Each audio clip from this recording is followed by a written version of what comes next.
Hey there, this is Tammy with the Armored Christian.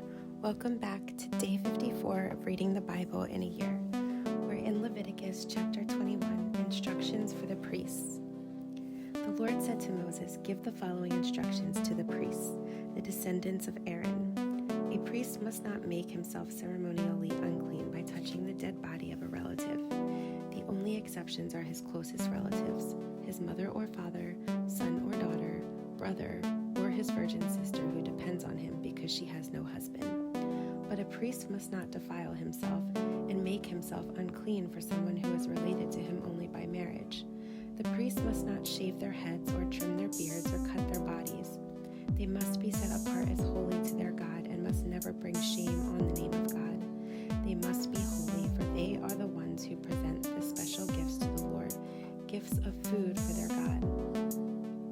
Priests may not marry a woman defiled by prostitution, and they may not marry a woman who is divorced from her husband, for the priests are set apart as holy to their God. You must treat them as holy because they offer up food to your God. You must consider them holy because I, the Lord, am holy and I make you holy. If a priest's daughter defiles herself by becoming a prostitute, she also defiles her father's holiness, and she must be burned to death. The high priest has the highest rank of all the priests. The anointing oil has been poured on his head, and he has been ordained to wear the priestly garments. He must never leave his hair uncombed or tear his clothing. He must not defile himself by going near a dead body. He may not make himself ceremonially unclean even for his father or mother. He must not defile the sanctuary of his God by leaving it to attend to a dead person, for he has been made holy by the anointing oil of his God. I am the Lord. The high priest may marry only a virgin. He may not marry a widow, a woman who is divorced, or a woman who has defiled herself by prostitution. She must be a virgin from his own clan, so that he will not dishonor his descendants among his clan, for I am the Lord who makes him holy."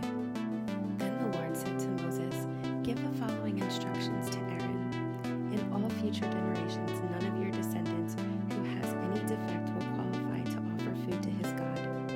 No one who has a defect qualifies, whether he is blind, lame, disfigured, deformed, or has a broken foot or arm, or is hunchbacked, or dwarfed, or has a defective eye, or skin scores, or scabs, or damaged testicles.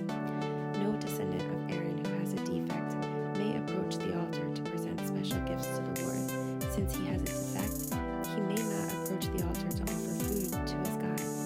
However, he may eat from the food offered to God, including the holy offerings and the most holy offerings. Yet because of his physical defect, he may not enter the room behind the inner curtain or approach the altar, for this would defile my holy places.